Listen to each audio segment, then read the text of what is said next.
मैं बलवंत सिंह यादव, अध्यापक, Gandhi inter college Quba, महनाजपुर, Azamgarh. Sanskrit व्याकरण में इस समय वर्णमाला का प्रकरण चल रहा है। मैंने वर्णमाला भाग 6 में वर्णों के उच्चारण स्थान के बारे में आपको बताया है। आज हम आपको वर्णों के प्रयत्न के बारे में बताएंगे कि किसी वर्ण को उच्चारण करते समय कौन कौन से प्रयत्न करने पड़ते हैं। आइए हम देखते हैं वर्णों का प्रयत्न।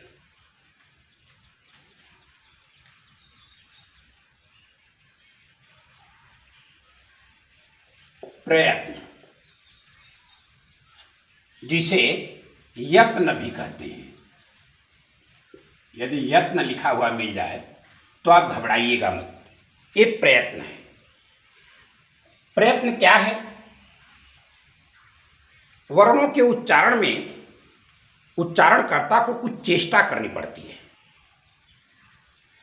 ऐसे नहीं कि अनायास ही वर्ण निकल पड़ते हैं, नहीं। हर वर्ण का अलग अलग उच्चारण स्थान है, जैसा हमने आपको बताया है। तो उसी भांति जब वर्ण को उच्चारित करना होता है, उसका उच्चारण होगा, तो वक्ता प्रयास करता है कि किस प्रयास से कौन सा वर्ण निकलेगा। आज हम आपको बताएंगे। तो उसे उच्चारणकर्ता के द्वारा किया गया जो प्रयास है वही यत्न है, या यूँ कहिए कि वर्णों के उच्चारण में जो चेष्टा करनी पड़ती है उसे ही प्रयत्न कहते हैं। भाषाविदों ने प्रयत्न को 2 प्रकार का बताया है। लिखा है यत्नो द्विधा, देखिए साफ साफ लिखा हुआ है, यत्नो द्विधा, साफ साफ लिखा है। देखिए यत्नो द्विधा। यत्न 2 प्रकार के होते हैं। कौन कौन से आप देख लीजिए। एक है आभ्यंतर। आभ्यंतर प्रयत्न, और दूसरा है बाह्य प्रयत्न। बाह्य प्रयत्न।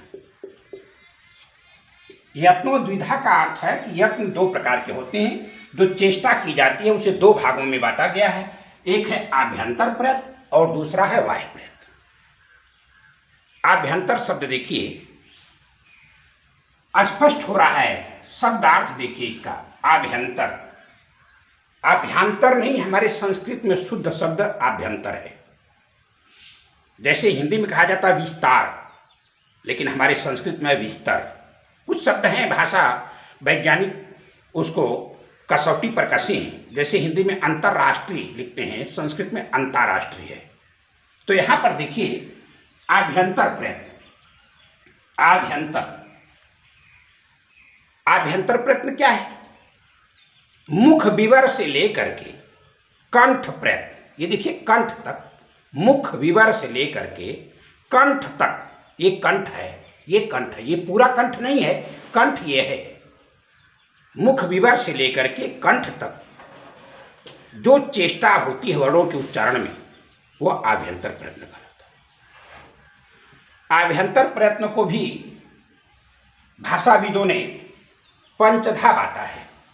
ये कई प्रकार का होता है? ये 5 प्रकार का होता है। ध्यान दीजिएगा, अगर परीक्षा में पूछ दे कि आभ्यंतर प्रयत्न कितने प्रकार का होता है, तो 5 प्रकार का। कौन कौन सा है? ध्यान से देखिएगा। आभ्यंतर प्रयत्न कौन कौन सा है? पहला स्पृष्ट, दूसरा है ईषद स्पृष्ट,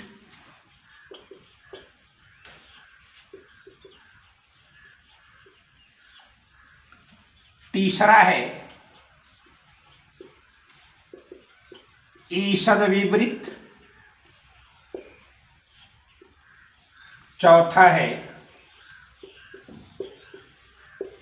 विवृत, और 5वां है संवृत। ये 5 प्रकार के आभ्यंतर प्रयत्न बताए गए। परीक्षा में जब पूछता है कि प्रयत्न कितने प्रकार के होते हैं तो आप कहेंगे 2 प्रकार के होते हैं, आभ्यंतर और बाह्य। फिर अगर ये पूछता है प्रश्न कि आभ्यंतर प्रयत्न कितने प्रकार का होता है, आप कहेंगे आभ्यंतर प्रयत्न 5 प्रकार का होता है, 5 प्रकार का है। ये पूछे कि 5 प्रकार का कौन सा प्रयत्न होता है, आप कहेंगे आभ्यंतर प्रयत्न होता है। तो आभ्यंतर प्रयत्न हमने कहा कि मुख विवर से लेकर के कंठ प्रयत्न, कंठ तक जो भी चेष्टाएं, इसलिए कंठ प्रयत्न कहा गया कि कंठ तक का जो प्रयत्न है उसे आभ्यंतर प्रयत्न कहा जाता है। स्पृष्ट, ईषद स्पृष्ट, ईषद विवृत, विवृत और समृत। स्पृष्ट क्या है, देखिए स्पृष्ट प्रयत्न क्या है, 3 वर्णों का स्पृष्ट होता है। और ईषद स्पृष्ट किसका होता है, ईषद विवृत किसका होता है, विवृत किसका होता है, समृत किसका। क्योंकि है क्या, ये प्रयत्न किसके हैं, वर्णों के। ये प्रयत्न किसके हैं, वर्णों के प्रयत्न है। ये याद रखिएगा, वर्णों का प्रयत्न, ये वर्णों का प्रयत्न है। तो ये जो प्रयत्न आभ्यंतर हैं, स्पृष्ट और ईषद स्पृष्ट है, ईषद विवृत, विवृत और समृत है, ये किसका है, वर्णों का है। और वर्ण स्वर व्यंजन, माहेश्वर सूत्रों में आया है उल्लेख, स्वर व्यंजन द्विधा। स्वर और व्यंजन के भेद से 2 प्रकार से बांटा गया माहेश्वर सूत्र में वर्णों को। तो स्वर और व्यंजन के ही आभ्यंतर प्रयत्न आप देख लीजिए। स्पृष्ट प्रयत्न ये किसका है, स्पृष्ट प्रयत्न जो होता है, स्पृष्ट का मतलब क्या है, स्पृष्ट का अर्थ होता है छूना, स्पर्श करना। स्पर्श करना आपको व्यंजन के प्रकार पढ़ाते समय हमने आपको बताया था। स्पर्श व्यंजन, अंतस्थ व्यंजन, ऊष्म व्यंजन। तो स्पृष्ट माने छूना, माने स्पर्श करना। वे वर्ण जिनके उच्चारण करते समय मुख के भीतर जो मुख के अवयव हैं वह किसी न किसी को स्पर्श करें, छुएं, तो स्पृष्ट प्रयत्न होता है वह स्पर्श वर्ण का। देखिए तो लिखा है, संस्कृत में लिखा है, स्पृष्टम स्पर्शानाम, साफ साफ लिखा है। स्पृष्ट प्रयत्न किसका होता है, स्पर्श। जो स्पर्श व्यंजन है उनकी संख्या कितनी है, 25। मैंने आपको बताया था कादेव मावसाना, क से लेकर के म तक जो व्यंजन है स्पर्श व्यंजन के अंतर्गत आते हैं, जिनको वर्गीय व्यंजन भी कहते हैं, क्योंकि वह वर्गों में हैं। को चुटो तुपो, इस कारण उनको उदित भी कहा जाता है। तो ये स्पर्श जो है 25 वर्ण आएंगे इसमें, सभी वर्गों के वर्ण।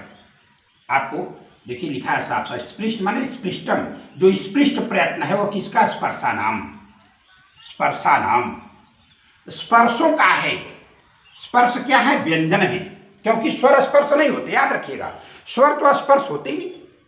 स्वर का जब आप उच्चारण करेंगे तो पूर्ण रूप से मुख के भीतर वो किसी भी अवयव को टच नहीं करेंगे, वो विवृत होता है उनका। अभी बताएंगे हम आगे, आइए देखते हैं इसको। स्पर्शानाम, स्पर्श कौन कौन से हैं आप जानते हैं, क, ख, ग, घ, ङ। कवर्ग च, छ, ज, झ और ञ।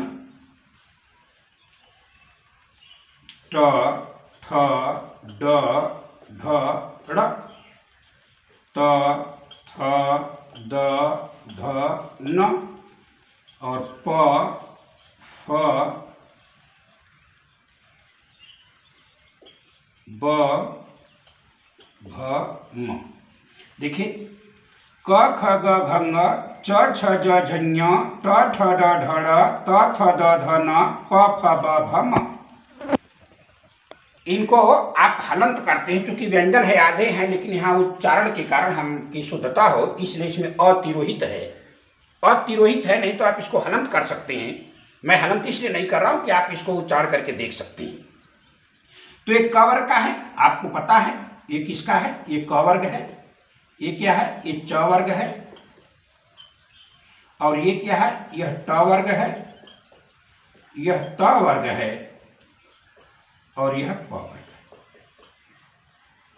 आपको मैंने पढ़ाया था कि जो वर्ग हैं 5 वर्ग हैं और एक वर्ग में 5 वर्ण होते, इस तरह से 25 वर्ण होते और 25 वर्ण स्पर्श व्यंजन कहलाते हैं। कादयो मावसानत। तो ये स्पर्श व्यंजन उनका प्रयोग क्या स्पृष्ट है, जब उनको बोलेंगे तो वो स्पृष्ट प्रयत्न होगा। और ईषद स्पृष्ट क्या है? ईषद माने थोड़ा, आप समझिए, स्पृष्ट मान तो स्पर्श होता है, ईषद माने थोड़ा। वे वर्ण जिनके उच्चारण में तालवादी जो स्थान है उनका हल्का स्पर्श होता है, पूर्ण रूप से स्पर्श नहीं होता। अभी हम समझाएंगे आपको। इसमें कौन कौन से आते हैं? ईषद स्पृष्टम अंतस्थानम,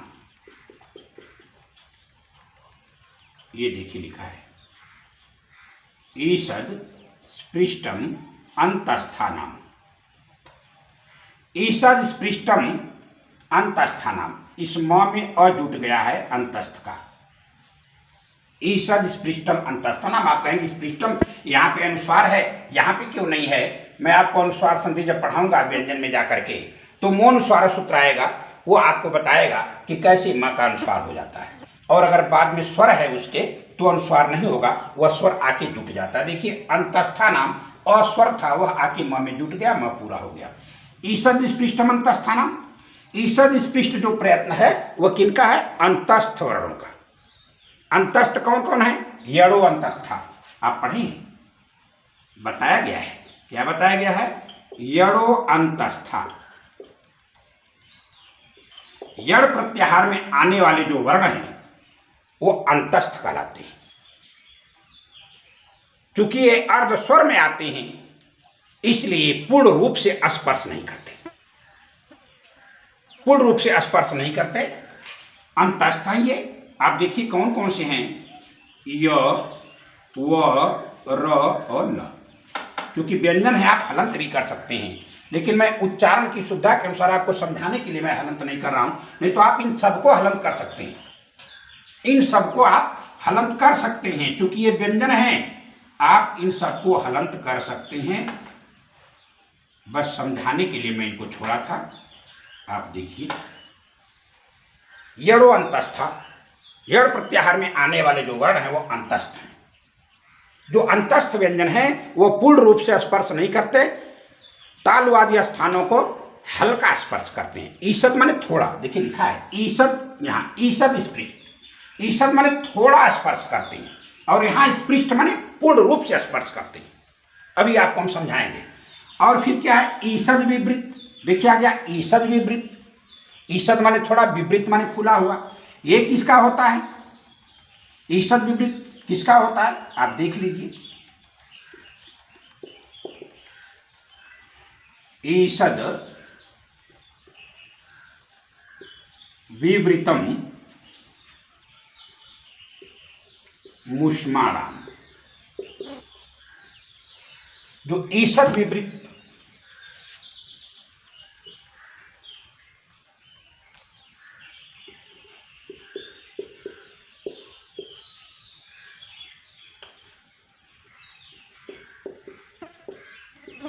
देखिए, ईषद विवृत क्या है? ईषद विवृत जो आभ्यंतर प्रयत्न है, ईषद विवृतम उष्माणाम। उष्माणाम उष्म व्यंजन, मैंने व्यंजन पढ़ाते समय बताया था, स्पर्श व्यंजन, अंतस्थ व्यंजन, उष्म व्यंजन। तो स्पर्श व्यंजन का स्पृष्ट प्रयत्न, अंतस्थ व्यंजन का ईषद स्पृष्ट, और उष्म व्यंजन का ईषद विवृत।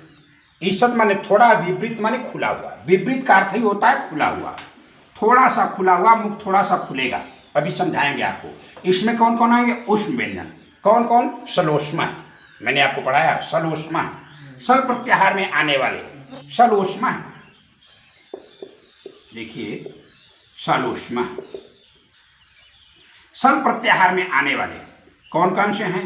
स, र, स और क। ये सल प्रत्याहार में आने वाले जो वर्ण हैं, ईषद विवृत उनका होता है। और विवृत किसका है? विवृतम स्वराणाम। देखिए लिखा है विवृतम स्वराणाम। सभी स्वरों का जो आभ्यंतर प्रयत्न है वो विपरीत होता है। विपरीतम स्वराणाम, सभी स्वरों का आभ्यंतर प्रयत्न क्या होता है? विपरीत होता है। सभी स्वर, जो भी स्वर हैं, कौन कौन से हैं? अच प्रत्याहार में आने वाले, अच प्रत्याहार में आने वाले जितने भी हैं, अच माने सभी स्वर, सभी स्वरों का कौन कौन? अ, ई, उ, री, री, ई, उ, ऐ, औ। अ, ई, उ, री, री, ए, ओ, ऐ, औ। ये जो 9 स्वर हैं माहेश्वर सूत्र में बताए गए, इन सभी स्वरों का जो आभ्यंतर प्रयत्न है वो विपरीत है, खुला हुआ। और समृद्ध किसका है? समृद्ध क्या है? ह्रस्व आकारस्य। देखिए, ह्रस्व आकारस्य। ह्रस्व आकारस्य का क्या मतलब? ह्रस्व आकारस्य का मतलब अ, केवल अ, आ नहीं, केवल अ। ये प्रयोग की दशा में लिखा है अष्टाध्यायी में, प्रयोगे, साफ साफ लिखा है प्रयोगे। प्रयोग की दशा में अ का जो आभ्यंतर प्रयत्न है वह समृद्ध होता है। तो ये 5 आभ्यंतर प्रयत्न हैं, इनको समझ लीजिए। स्पृष्ट प्रयत्न क्या है? स्पृष्ट प्रयत्न है क्या? आप समझिए। स्पृष्ट प्रयत्न जो होता है, अभी स्पृष्टम स्पर्शाना, स्पर्श व्यंजन जो भी हैं, कादयोमावसाना तक सबका आभ्यंतर प्रयत्न स्पृष्ट होता है। आप कहेंगे सर क का क्या है?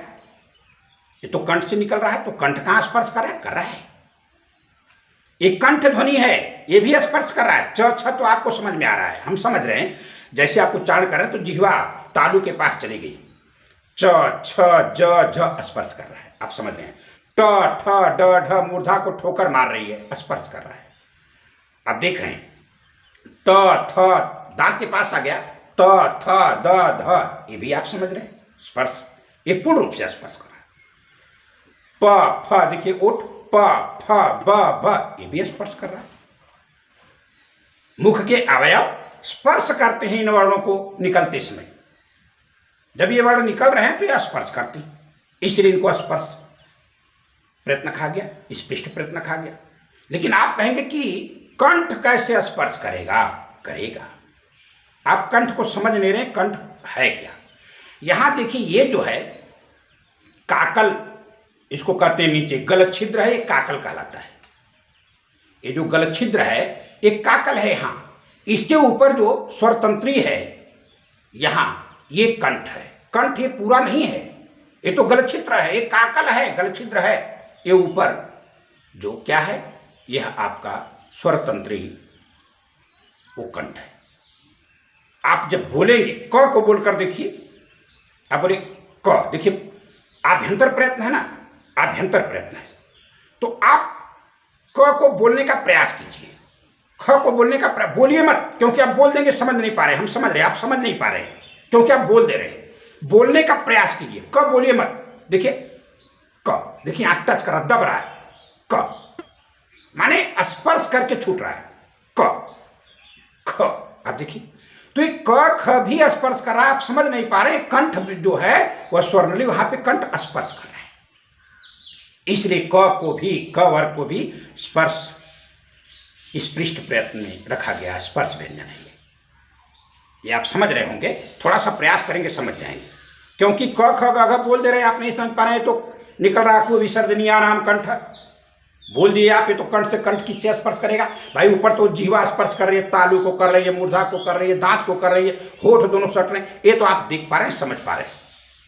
लेकिन कंठ वाला जो प्रयत्न है वो आप नहीं समझ पा रहे हैं। आप बोलने का प्रयास करके देखिए, अकेले में अभ्यास करके देखिए। क पूरा मत बोलिए, पहले सुनिए, क बोलने से पहले क। अब देखिए सट के दबाव बना के छोड़ रहा है, ख भी बोलेंगे दबाव बना के छोड़ रहा है, माने टच करके निकल रहा है, इसलिए स्पर्श। ठीक है, ये समझ गए होंगे आप। अब देखिए ईसद, यहाँ ईसद स्पृष्ट है। स्पृष्ट तो पूरा एकदम पकड़ रहा था, च छ ज ट ठ प फ, ठीक। ये स्पष्ट है, पूर्ण रूप से टच कर रहा है। प फ ब क ख ट ठ च छ, ये पूरा स्पष्ट है। लेकिन ईषद स्पष्ट का ईषद माने थोड़ा स्पर्श करेगा, क्योंकि वागेंद्रिय हमने आपको शुरू में वर्णमाला जब मैंने प्रारंभ किया था तो बताया था कि जो प्राणवायु है जब नीचे से आती है ऊपर चढ़ती है, श्वास नली में जब ऊपर आती है तो मुख के अवयवों के द्वारा उसको विकृत किया जाता है। उस श्वास को जो वायु ऊपर आ रही है उसको विकृत किया जाता है। अगर आप विकृत नहीं करेंगे, अवरोध नहीं उत्पन्न करेंगे तो निकल जाएगी। मुख से आप मुंह खोल करके हवा छोड़िए, सांस छोड़िए, कोई ध्वनि नहीं आएगी, बस निकल रही है। क ख च छ तो बोल ही नहीं पाएंगे। लेकिन वही जिह्वा जब उसको रोक रही है, विकृत कर रही है, होठ के माध्यम से, तालु के माध्यम से, मूर्धा के माध्यम से, तो उसमें ध्वनि निकल रही है। एकदम खोल देंगे तो भी नहीं ध्वनि निकलेगी, हा बोल रहा, कोई ध्वनि नहीं। एकदम बंद कर देंगे, कोई ध्वनि नहीं। इसीलिए जो मुख से निकलने वाली, कंठ से निकलने वाली जो श्वास है उसको विकृत किया जाता है, तब ध्वनि निकलती है। तो पूर्ण रूप से स्पर्श हमने आपको बताया ईषद स्पर्श, ईषद में थोड़ा सा स्पर्श होगा, पूर्ण रूप से नहीं होगा। आप देख सकते हैं, देखिए ईषद स्पर्श किसका? अंतस्था नाम, नाम ही अंतस्था नाम। मैंने आपको पढ़ाया था अंतस्थ कौन है? स्वर और व्यंजन के बीच में, छत मुख की जिह्वा के बीच से निकल जाते हैं। ये अंतस्थ है, भीतर से निकल जाते हैं। पूर्ण रूप से स्पर्श भी नहीं करते और पूर्ण रूप से मुक्त भी नहीं रहते।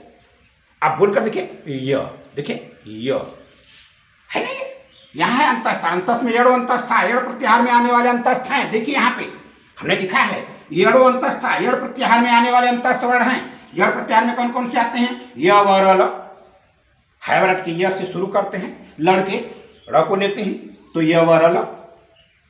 अब य व र ल जो है अंतस्थ हैं और ये अर्ध स्वर कहलाते हैं।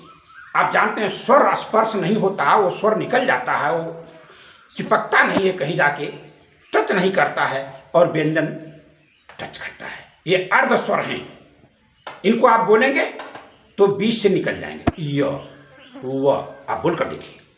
आप ये मत सोचिए मैं दबाव बना रहा हूं, नहीं, आप अभ्यास करिए, बोलिए य, बोलिए आप व, देखिए, और दूसरा बोलिए च, बोलिए ट। आप दोनों में अंतर समझिए। आप बोल रहे हैं च छ, देखिए दबाव बन रहा है, च छ, बोलिए ट ठ, बोलिए प फ, पूरा दबाव एकदम चिपक रहा है, फिर छोड़ रहा है। लेकिन ये क्या है? यह ईषद स्पर्श ना, ईषद माने थोड़ा सा स्पर्श करेगा। य आप बोल रहे हैं य, वो हल्का सा स्पर्श करके निकल जा रहा है, हल्का सा स्पर्श करके निकल रहा है, इसलिए इनका नाम है ईषद स्पर्श। आभ्यंतर प्रयत्न क्या है? ईषद स्पर्श। प्रयत्न क्या? चेष्टा। जैसे आपको क बोलना है तो चेष्टा करेंगे ना, आपको ग बोलना है तो चेष्टा करेंगे ना कि हमको ग बोलना है, हमको गमला कहना है, तो ग कैसे निकलेगा? चेष्टा करेंगे कि नहीं करेंगे? आपको आम कहना है तो आप चेष्टा करेंगे कि नहीं करेंगे? क्या हम करें कि आम निकले? तो ये जो चेष्टा है, वर्णों को बोलने के लिए, वर्णों को उच्चारित करने के लिए जो वक्ता चेष्टा करता है वही तो प्रयत्न है। जो प्रयास करता है, वो जो क्रिया करता है वर्ण को निकालने के लिए, वही तो प्रयत्न है। आप समझिए, व्याकरण रटने की चीज नहीं है, अधिगम होना चाहिए, समझने की चीज है। आप समझिए, न समझ में आए कमेंट करके पूछिएगा, फिर हम आपको समझाएंगे, बताएंगे। फिलहाल प्रयास कीजिए समझने के लिए। ईषद स्पर्श आप समझ गए। य व र ल हल्का स्पर्श करेगा, पूर्ण रूप से स्पर्श नहीं करेगा। क्यों नहीं करेगा? क्योंकि ये अर्ध स्वर है। अगर पूर्ण स्वर होता तो कंठ जो स्वर तंत्री है एकदम खुली रहेगी, वो निकल जाएगा। देखिए, ई ओ एकदम निकल रहा है, स्वर निकल रहा है, और व्यंजन क्या कर रहा है? निकलने नहीं दे रहा है। च छ ज पूर्ण रूप से निकल नहीं रहा। लेकिन न तो ये स्वर है न व्यंजन है, बीच में है, अर्ध स्वर है, इसलिए हल्का सा स्पर्श करते हुए बीच से निकल जाते हैं, बीच से निकल जाते हैं। मुख के जो ऊपर का जो तालु है, मूर्धा है, जो छत है यूं कह लीजिए, और जिह्वा बीच से निकल जाते हैं। तो ये आप समझ गए होंगे। ईषद विवृत क्या है? ईषद माने थोड़ा सा, विवृत माने खुला हुआ। आप समझिए, ईषद माने समझ गए, विवृत का अर्थ होता है खुला हुआ, विवृत माने खुला हुआ। आवृत माने ढका हुआ।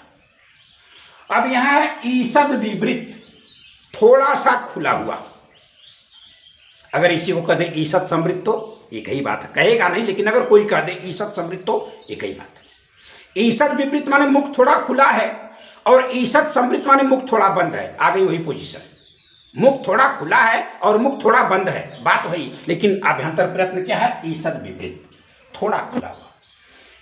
ईषद विवृत वे वर्ण हैं, माने आभ्यंतर प्रयत्न वर्णों का, उन वर्णों का आभ्यंतर प्रयत्न है जिनमें मुख थोड़ा सा खुला रहेगा, श्वास रगड़ करके जाएगी, क्योंकि मुख पूरा नहीं खुला रहेगा और बंद भी नहीं होगा, रगड़ते हुए श्वास जाएगी। लिखा है देखिए, रगड़ते हुए जाएगी। किसका है? ऊष्मा, सलूष्मा, सल प्रत्याहार में आने वाले जो वर्ण हैं, ऊष्म व्यंजन हैं, वो उनका आभ्यंतर प्रयत्न ईषद विवृत होता है। देखिए आप बोलेंगे, तालु जिह्वा का नोक, बीच में गैप, श्वास रगड़ करके निकलेगी, सित्कार करती हुई निकलेगी, सर्प की तरह से एकदम सरकती हुई जाएगी। स, देखिए स, मुख पूरा नहीं खुला है, न पूरा बंद है। स, आप देख रहे हैं, बोल सकते हैं, हाँ पूरा नहीं खुला है, एकदम बोल सकते हैं। बोल कर देखिए, न पूरा खुला है न पूरा बंद है, इसलिए ईषद विवृत है। विवृत माने खुला हुआ, ईषद माने थोड़ा थोड़ा खुला हुआ। जब थोड़ा सा खुला हुआ है, ऊष्म, ऊष्म व्यंजन, सलूष्मा, सल प्रत्याहार में आने वाले जो वर्ण हैं, उनका आभ्यंतर प्रयत्न क्या है? उनका आभ्यंतर प्रयत्न है ईषद विवृत। विवृत क्या है? विवृतम स्वराणाम, जो विवृत आभ्यंतर प्रयत्न सभी स्वरों का, जो भी स्वर है सबका विवृत है। विपरीत माने खुला हुआ, मैंने अभी कहा ईषद विपरीत माने थोड़ा खुला हुआ, अब विपरीत माने पूरा खुला हुआ। आप समझिए, विपरीत माने पूरा खुला हुआ और ईषद विपरीत माने थोड़ा खुला हुआ। तो स्वरों का जो उच्चारण जब आप करेंगे तो आभ्यंतर प्रयत्न, जो आभ्यंतर, आप समझ रहे हैं ना, ये जो कंठ है, यहां स्वर तंत्री जहां से शुरू होती है, देखिए श्वास नली, भोजन नली यहां से नीचे शुरू होती है। जो एक कंठ है यहां और मुख विवर यहां, होठ, इसको, इसके भीतर किया जाने वाला जो प्रयास, जो चेष्टा, वो आभ्यंतर प्रयत्न है। इसको एकदम बारीकी से समझिए। लोग केवल बता देते हैं कि भीतर का और बाहर को कह देंगे मुख के बाहर। अरे मुख के बाहर क्या प्रयास करोगे भाई? जब होठ के बाहर निकल जाएगी ध्वनि तो क्या प्रयास करोगे आप? समझने या समझाने दोनों में कहीं ना कहीं अंतर होता है लोगों के। मैं समझा रहा हूं, आप समझने का प्रयास कीजिए। कंठ और मुख विवर, इसके भीतर की जो भी चेष्टाएं हैं वर्णों की निकालने में, वो आभ्यंतर प्रयत्न है। तो विवृत माने खुला हुआ किसका है? स्वराणाम। पूछते परीक्षा में स्वरों का आभ्यंतर प्रयत्न कहेंगे विवृत। अ, आ, ओ, ए एकदम निकल रहा है, ध्वनियां निकल रही। तो ये है विपरीत सभी स्वरों का। फिर समृद्ध कह रहा है, समृद्ध आभ्यंतर, समृद्ध माने होता है बंद, ढका हुआ। समृद्ध किसका है? ह्रस्व आकार का, केवल आ नहीं, केवल अ लिखा है प्रयोगे। प्रयोग की अवस्था में अ का आभ्यंतर प्रयत्न समृद्ध होता है, और नहीं तो अ भी विपरीत है। अगर परीक्षा में पूछ दे वो कौन सा स्वर है जिसका दो आभ्यंतर प्रयत्न, तो कहेंगे अ। अगर ये पूछ दे कि स्वरों का आभ्यंतर प्रयत्न कितना होता, तो आप दो बता सकते हैं, एक विपरीत और समृद्ध। ये क्योंकि अ का समृद्ध है और अविवृत भी है, और प्रयोग के दशा में समृद्ध है। याद रखिएगा, एक लंबी प्रक्रिया हम उधर नहीं जाना चाहते हैं, बस इतना समझिए, सभी स्वरों का आभ्यंतर प्रयत्न विवृत है और सभी स्वरों में अ भी आता है। इसलिए यह परीक्षा में पूछेगा अ का कितना आभ्यंतर प्रयत्न है, आप कहेंगे दो। कौन कौन? विवृत और समृद्ध। वह कौन सा वर्ण है जिसका स्वर है जिसका दो आभ्यंतर प्रयत्न है, कहेंगे अ। तो इस तरह से आपको हमने बताया आभ्यंतर प्रयत्न क्या। आभ्यंतर प्रयत्न मुख विवर से लेकर कंठ प्रयत्न, मुख के भीतर की जाने वाली चेष्टाएं आभ्यंतर प्रयत्न के अंतर्गत आती हैं। स्पर्श जो व्यंजन है उनका आभ्यंतर प्रयत्न स्पृष्ट होता है क से लेकर म तक, और यण प्रत्याहार में आने वाले व्यंजन जो अर्ध स्वर के अंतर्गत भी रखे जाते हैं उनका आभ्यंतर प्रयत्न ईषद स्पृष्ट होता है, और ऊष्म व्यंजन जो सल प्रत्याहार में आने वाले हैं, तीनों स और ह, इनका आभ्यंतर प्रयत्न ईषद विवृत है, और सभी स्वरों का आभ्यंतर प्रयत्न क्या है? विवृत है। केवल अ का प्रयोग की दशा में आभ्यंतर प्रयत्न समृद्ध है। प्रयोग क्या है वो हम आपको बाद में बताएंगे। आज बस इतना समझ लीजिए। इतना उम्मीद है कि आपकी समझ में आ गया होगा। आज हमने वर्णों के जो स्वर व्यंजन ये हैं, इनके आभ्यंतर प्रयत्न के बारे में आपको बताया। व्यंजन आप समझ गए ना, कैट हो गए, आप गिन सकते हैं। 25 और 4 ये 4, आप समझ सकते हैं कि संस्कृत में कितने व्यंजन है, 33 आ गए। स्वर कितने हैं, 9 आ गए। 9 और 33 42, माहेश्वर सूत्र में वही है। तो आज हमने आपको वर्णों के आभ्यंतर प्रयत्नों को बताया। हमें उम्मीद है कि आपको मेरा ये जो प्रयास है वो पसंद आएगा। मेरे इस प्रयास को आप सार्थक करेंगे, पढ़ करके, सुन करके, ईमानदारी से देख करके, और इस प्रयास को लाइक भी करेंगे। कल मैं आपको बाह्य प्रयत्न के बारे में बताऊंगा। धन्यवाद।